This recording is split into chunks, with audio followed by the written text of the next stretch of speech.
Em nome do Pai, do Filho e do Espírito Santo. Amém. Caríssimos irmãos, estamos celebrando esse domingo da 60ª, em que a Igreja, mais uma vez, ela nos prepara para os exercícios quaresmais, nos predispondo interiormente para em toda a intensidade e toda a profundidade dos exercícios da quaresma, que nos levam a nos mortificar, a meditar a paixão do Senhor e buscar uma verdadeira contrição, uma verdadeira conversão, nos preparando para a festa da Páscoa. Para tal, a Igreja nos serve hoje do Evangelho, conhecido por nós, muito famoso entre nós, esse Evangelho da semeadura, uma parábola de Nosso Senhor, que nos traz riquíssimos ensinamentos, e que alguns ensinamentos podemos tirar aí para a nossa vida interior, nos preparando para a Quaresma. Eu queria notar uma coisa muito importante antes de abordar o ensinamento do Evangelho, que é um contexto litúrgico muito interessante, em que o domingo da 60ª se insere. Ontem, dia 22 de fevereiro, foi a festa da Cátedra de São Pedro. A Cátedra de São Pedro, que primeiramente é uma festa da Cátedra de São Pedro em Antioquia, não em Roma. Cátedra de São Pedro em Antioquia. Pedro, como narra o livro dos Atos dos Apóstolos, pregou em Antioquia e ali alcançou milhares de conversões. E ali Pedro, então, ele fixou a sua cátedra em primeiro lugar. Depois Pedro, então, vai para Roma e lá Pedro, então, constitui a sua cátedra, a Diocese de Roma. Ele cria a Diocese de Roma. Por isso, ela é a Diocese de São Pedro e dos sucessores de Pedro, os Papas. De modo que, atualmente, a Igreja, na liturgia tradicional, no calendário tradicional até Pio XII, celebra, comemora no dia 22 de fevereiro, a Cátedra de São Pedro, fazendo memória da Cátedra de São Pedro em Antioquia e a Cátedra de São Pedro em Roma. E assim a Igreja se alegra por esta festa. Em meio também à perplexidade e o embaraço diante da crise que a Igreja atravessa, e crise que está no seu cerne, depositada, presente justamente na Cátedra de São Pedro, por causa da crise do Vaticano II e dos sucessores de Pedro, que a partir do Vaticano II já não trabalham para edificar na fé, para confirmar na fé, mas trabalham para destruir a fé e a Igreja. Então, para nós é um motivo de grande perplexidade, de grande tristeza para nós, estarmos aí, infelizmente, diante desta crise sem precedentes na história da Igreja, e que contamos com a graça de Deus para que essa crise seja superada e que tenhamos de volta aquele sucessor de Pedro que nos ensine a fé católica, que nos confirme na fé, porque Pedro não pode nos levar para o erro. Pedro deve nos levar para o porto seguro da Igreja, deve nos levar para o porto seguro da vida eterna. É a função dele e da natureza do ministério petrino. Por isso eu peço a vocês que rezem pela Igreja, nesses dias, nesses tempos que estamos vivendo, rezem pela Santa Igreja, que Nosso Senhor intervenha em sua Igreja e traga de novo a bonança, que essa tempestade seja afastada de uma vez por todas, pedindo também a intercessão de Nossa Senhora e de São Miguel Arcanjo. Pois bem, se prevê então para o dia seguinte da festa de São Pedro uma missa para São Paulo apóstolo. São Paulo, que foi martirizado em Roma, fora dos muros, para o qual foi dedicada uma basílica, a famosa Basílica de São Paulo, fora dos muros. E por isso que a liturgia da 60ª, ela vem revestida de uma devoção paulina, uma devoção a São Paulo. Podemos notar no missalzinho da missa de hoje, no formulário da missa de hoje, que a oração da coleta cita o apóstolo dos gentios, cita São Paulo. A epístola também de Coríntios, capítulo 2, em que São Paulo faz um resumo do seu ministério apostólico, todo o sacrifício que ele vive para ensinar o Evangelho, e com muita humildade, reconhecendo suas fraquezas, suas debilidades diante dos seus exercícios, de todo o seu ministério apostólico. Eu recomendo aos fiéis que hoje ou amanhã, essa semana, parem um momentinho e leiam com calma a epístola de hoje, da missa de hoje. Leiam, é de muito proveito espiritual. Além de nos inspirar grande amor pelas coisas santas, a epístola também nos dá um grande ímpeto apostólico. Então eu recomendo aos fiéis que façam a leitura com calma, pausadamente, meditando, da epístola de hoje em casa. Vale a pena. Traz muitos frutos espirituais para nós. São Paulo ali, ele traz riquíssimos ensinamentos nessa epístola. Mas então, voltando para o tema deste domingo, da 60ª, que já nos aproxima do tempo da Quaresma, Nosso Senhor conta uma parábola, a parábola da semeadura. Em resumo, vou citar a parábola para que tenhamos em mente o seu sentido. Nosso Senhor nos conta que um homem saiu a semear e parte das sementes caiu à beira do caminho, naquele terreno de chão pisado, aquele terreno em que, digamos assim, um caminho de terra ou de areia, aquele chão pisado, aquele chão que não está preparado para ali receber uma semente e receber e ali poder brotar e dar frutos, né? Então, a parte das sementes caíram à beira do caminho, outra parte das sementes caíram em terreno pedregoso, né? Terreno cheio de pedra. Outra parte do caminho caiu em terreno cheio de espinhos. E outra parte do caminho, outra parte dos sementes caiu em terreno pedregoso, outra caiu nos espinhos, terreno espinhoso. E outra parte das sementes caiu num terreno bom, em que há uma terra úmida, fofa, em que ali então a semente cai, então ela brota e produz muitos frutos. Então os discípulos perguntam para o Nosso Senhor o sentido desta parábola. E ele diz a eles que sim, ele explicaria o sentido dos mistérios do reino de Deus, que a parábola quer ensinar, mas não aos outros, no caso os judeus.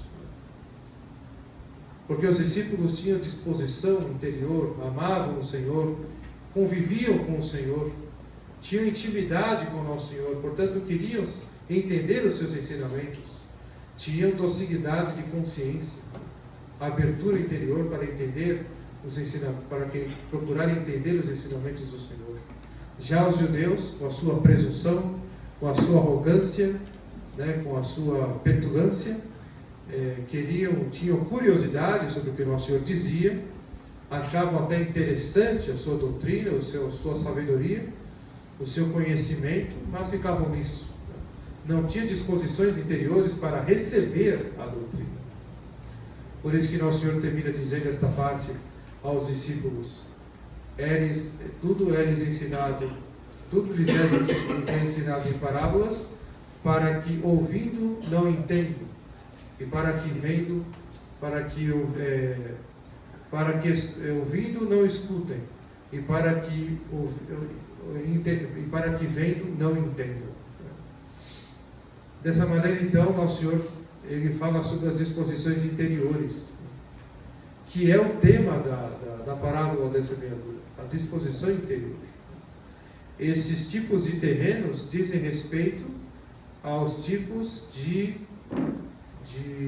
almas, de consciências, aos tipos de corações, ao coração do homem diante de Deus. Então, o Senhor explica para os discípulos o sentido da parábola, explicando para nós hoje. A semente que caiu à beira do caminho é o coração daquelas pessoas que são superficiais, que apenas estão preocupadas com as coisas imediatas. estão preocupados em resolver as questões imediatas, vivem de superficialidade, não tem profundidade em nada nas coisas, né? Não procura ir a fundo em nada, não tem um amor pela verdade. Então é um terreno superficial em que a semente cai, o sol forte do dia acaba queimando a semente e ela morre. É a palavra de Deus, é o ensinamento do catecismo que ao ser jogado como uma semente no coração desses, não tem repercussão nenhuma. A pessoa não recebe aquilo com seu significado verdadeiro e profundo, apenas recebe aquilo como uma informação que daqui a pouco já esqueceu. As sementes que caíram em terreno pedregoso são aquelas pessoas que têm o coração repleto de apego às coisas deste mundo, coração cheio de vaidades, coração cheio de presunções, cheio de desejos carnais, e que, portanto, então, ali a semente ela não brota, porque não tem terra, ela fica ali no meio das pedras e ela acaba morrendo, não tem como ela lançar raízes, então a semente acaba morrendo. As sementes que caem em terreno cheio de espinhos são aquelas pessoas que recebem o ensinamento do Evangelho, da doutrina da igreja, com alegria até, com empolgação, mas quando chega o momento da tentação e o momento das adversidades, já desanimam, já cede para as más tendências, já cede para os desejos carnais e então abandona a fé. E então aquela semente morre sufocada nas más tendências e sufocada nas experiências, na busca das coisas simplesmente mundanas.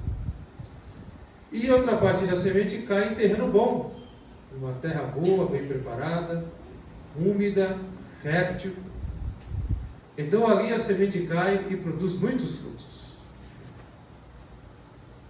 Porque a pessoa recebe o Evangelho num coração bom, um coração que tem amor pela verdade, a pessoa que tem reta intenção, que quer profundidade nas coisas, que quer as coisas essenciais, que percebe que existe algo além das coisas deste mundo, que tem predisposição para as coisas de Deus, para a fé, para a devoção, para a piedade. É um terreno bom.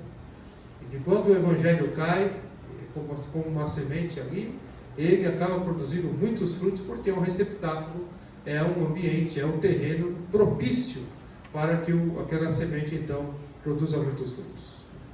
Então, esse Evangelho de Nosso Senhor, essa parábola do Evangelho de Nosso Senhor, nos traz, então, aqui um ensinamento muito concreto, onde devemos examinar a nossa consciência diante de Deus, e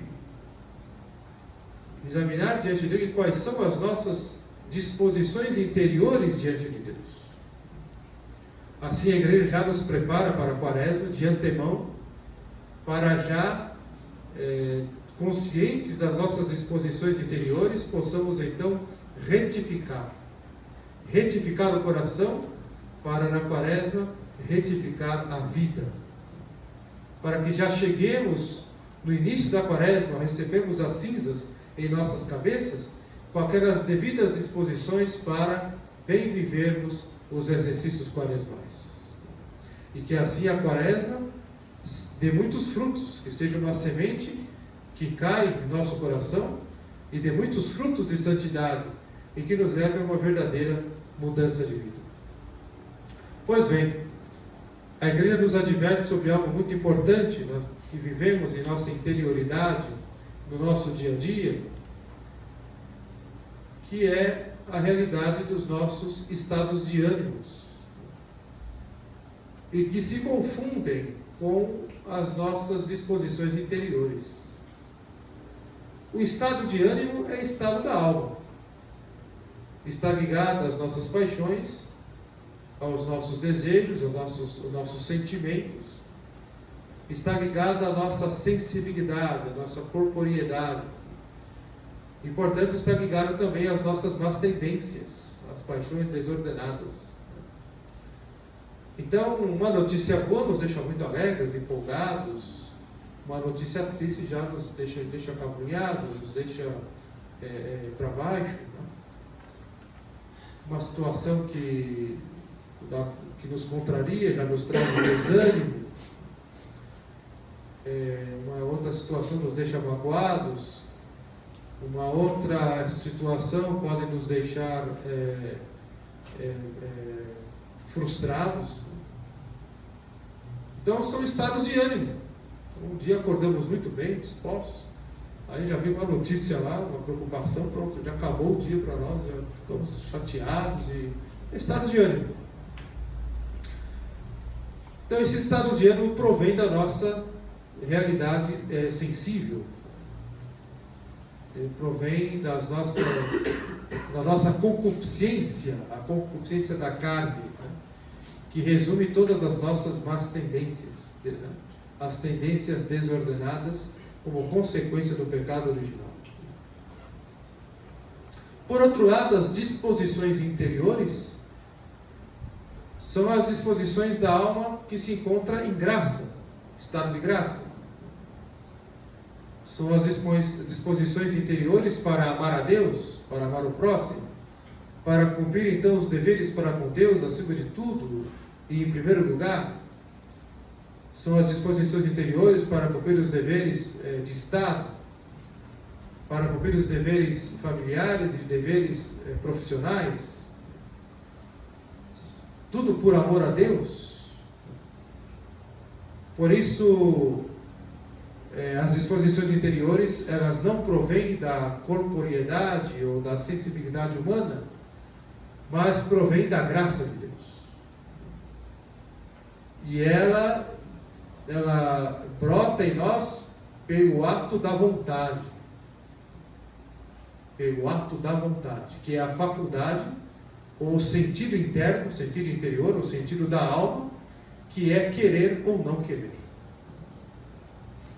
Nós somos criados à imagem e semelhança de Deus, porque Deus nos deu inteligência e vontade semelhante a Ele, não igual, porque Deus tem inteligência e vontade divinas, mas nós temos inteligência e vontade humanas, uma inteligência e vontade racional, em que então temos semelhança para com Deus nosso Senhor.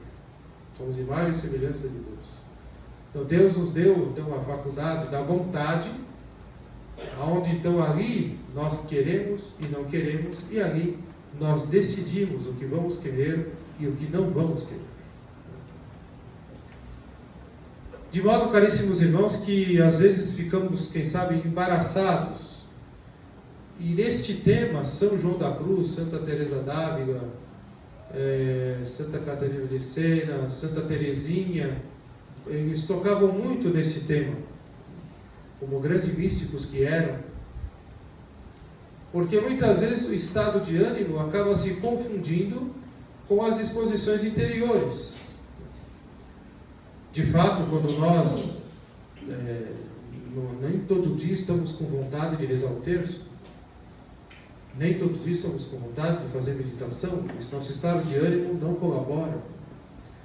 Muitas vezes vamos assistir à missa e estamos áridos, ou seja, sem aquela vontade de assistir à missa, sem aquele gosto.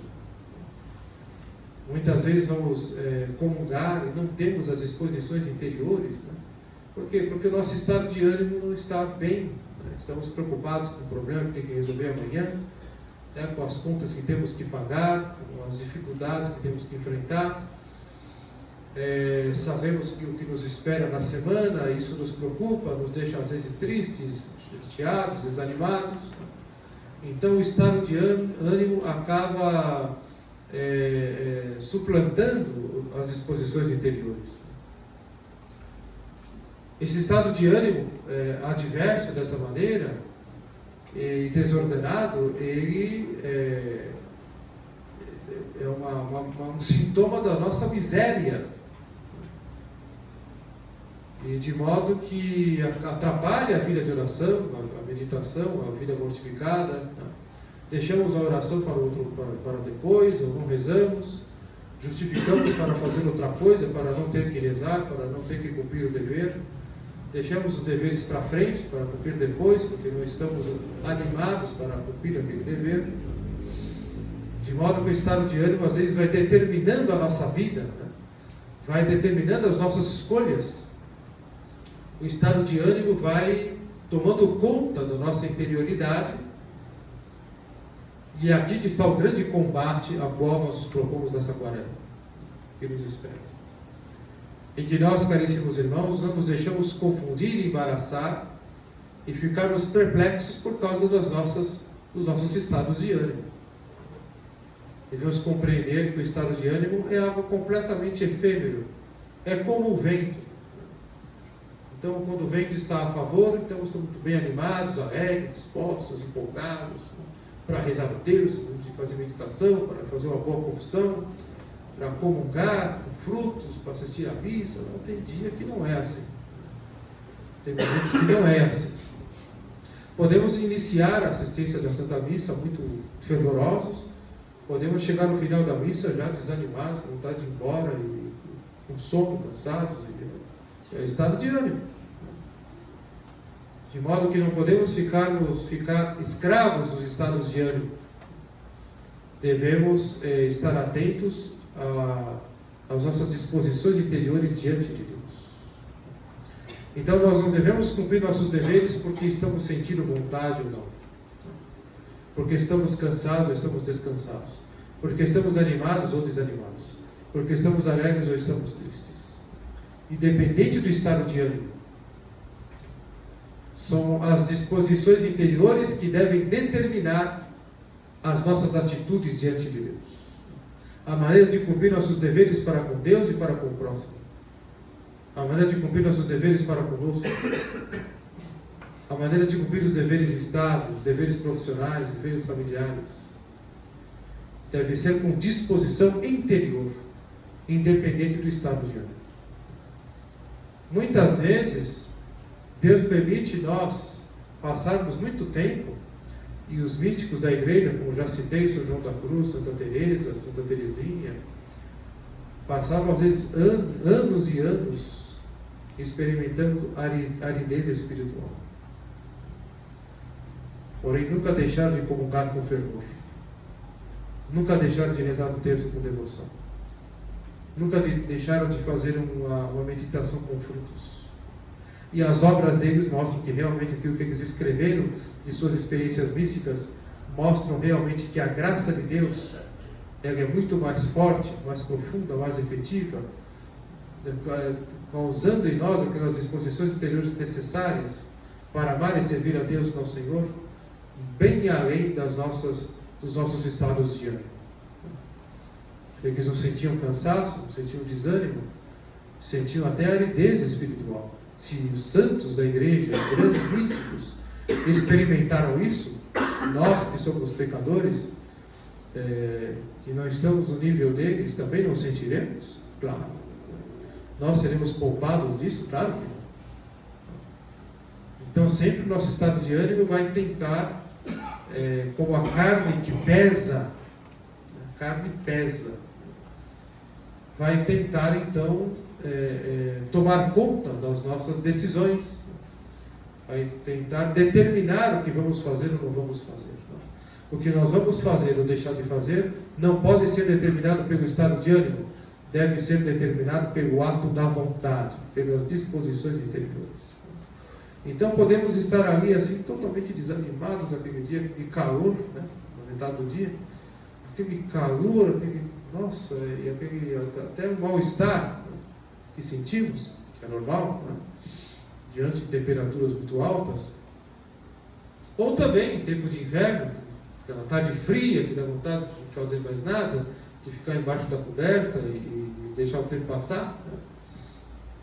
Então nós, com o ato da vontade, com as devidas disposições interiores, poderemos estar ali sensivelmente prostrados. Porém, a nossa alma, nossa vida interior, ela está completamente voltada e pronta para cumprir o dever.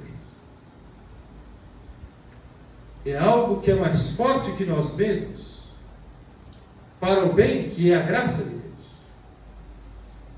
De modo que as disposições interiores, elas acabam dissipando aquele peso do estado de ânimo que quer nos colocar para baixo. Então vamos começar a rezar o terço ali, não temos vontade nenhuma de rezar o terço. Vontade de deixar para lá, de deixar para depois, de deixar para outro dia. Estamos assim num desânimo, numa prostração. Começamos a rezar o terço, a meditar ali o primeiro mistério.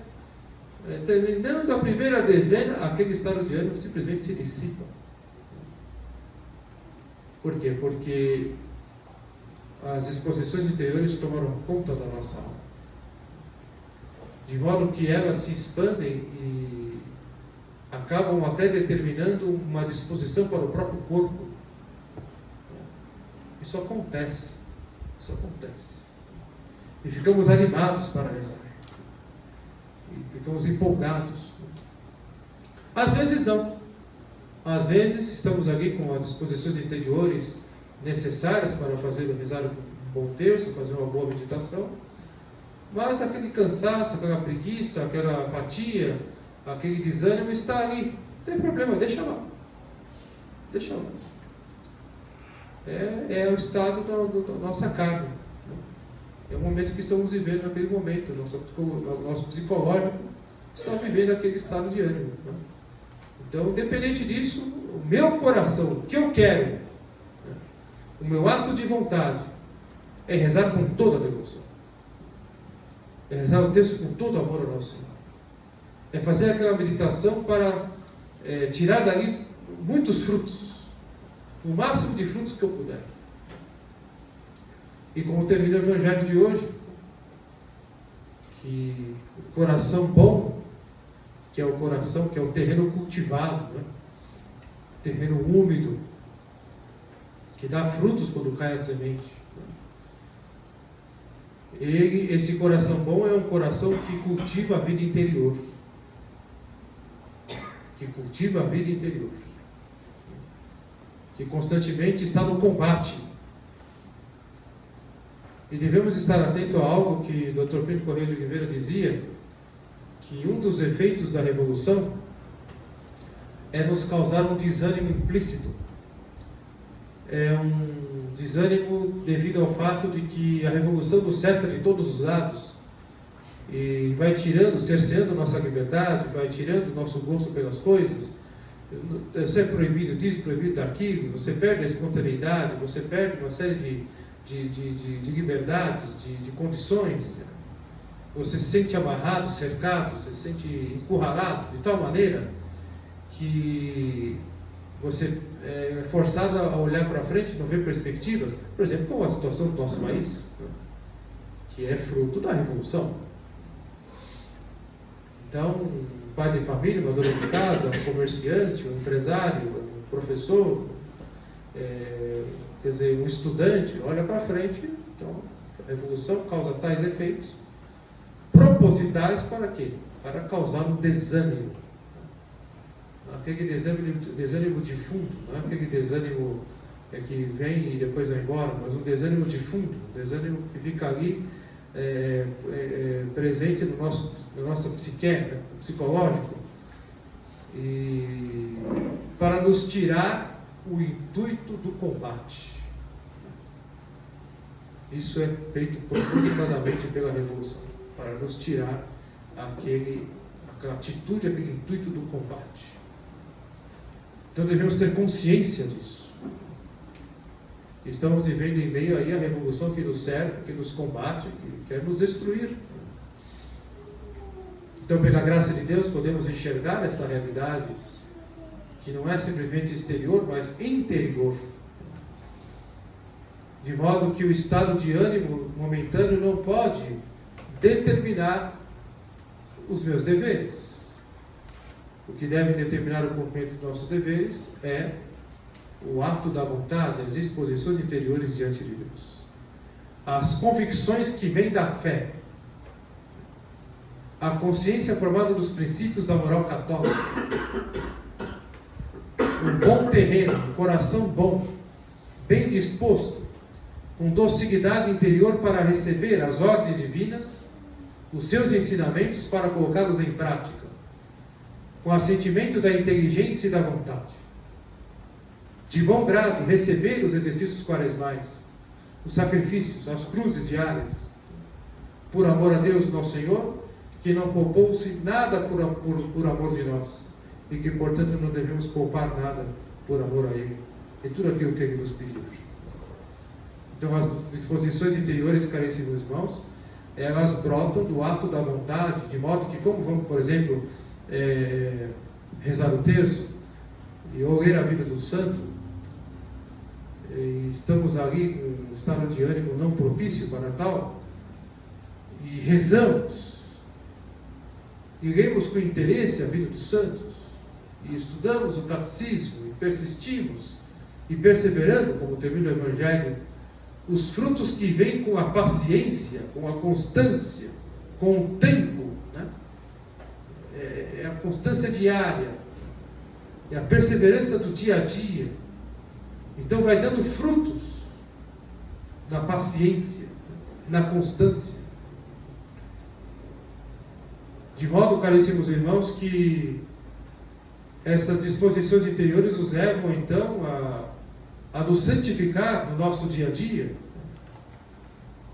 E então não ficamos na dependência do estado de ânimo, porque estamos voltados para o que é mais importante.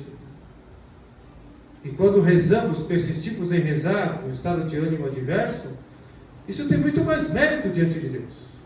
Porque quando nós rezamos cheios de fervor, cheios de consolações interiores, empolgados, com gosto, tudo bem, ótimo, tem seus frutos. Mas quando nós rezamos com o estado de ânimo completamente contrário, e persistimos, e colocamos amor, colocamos sacrifício, e colocamos uma entrega, né, por amor a Deus, nosso Senhor, então isso tem mérito diante de Deus. Com certeza isso nos dará maior grau de glória do céu. Porque aí tem mérito. Aí tem mérito. E, portanto, caríssimos irmãos, é assim que nós devemos compreender a prática da fé. A luta interior, a luta contra o pecado, a luta contra os nossos vícios, contra os nossas más tendências. E é assim que nós devemos nos dispor interiormente para a quaresma. As tentações virão e elas se servem. As tentações, na maioria das vezes, se servem do estado de ânimo para nos tirar do caminho. Então nós não podemos deixar levar pelo estado de ânimo da nossa sensibilidade para cumprir nossos deveres para com Deus, para com o próximo, para conosco, os deveres familiares, profissionais, etc. Devemos estar imbuídos das convicções da fé, com toda a consciência formada nos princípios da moral católica, com o coração bem disposto, com o ato da vontade, que é na vontade, é ali que eu quero ou não quero, é eu que decido se vou cair na tentação ou se vou vencer a tentação. Sou eu que decido na minha vontade se eu vou rezar o terço naquela hora ou não vou rezar o terço. Sou eu que decido, não é o meu estado de ânimo. O estado de ânimo me puxa para baixo, mas eu que decido cair, eu que decido abandonar a oração, eu que decido, não é o estado de ânimo. Portanto, ali, no ato da vontade, no querer ou não querer aquilo que está diante de nós, podemos então querer tudo aquilo que Deus quer e rejeitar tudo aquilo que Deus, nosso Senhor, não quer. Portanto, caríssimos irmãos, peçamos a Nossa Senhora, Nossa Mãe Santíssima Graça, então, de compreender esses ensinamentos e conscientes de que aqui está o nosso grande combate interior do nosso dia a dia. E que Nossa Senhora está conosco. E que ela está ali para nos lembrar que devemos perseverar na luta interior. Que devemos perseverar porque vai dar frutos. Demora, requer paciência, requer constância, requer mais confissões, mais contrição, mais entrega, mais mortificações. mais jejum, requer mais estudo, requer mais leitura da vida dos santos, dos temas católicos, mais estudo do catecismo, requer mais meditação das verdades eternas dos santos evangelhos, requer de nós, mas dará frutos, ao seu tempo dará frutos, como a semente que se joga no bom terreno e que depois esquecemos a semente lá, como nós colocamos em outra parábola, e a semente fica lá embaixo da terra e até esquecemos.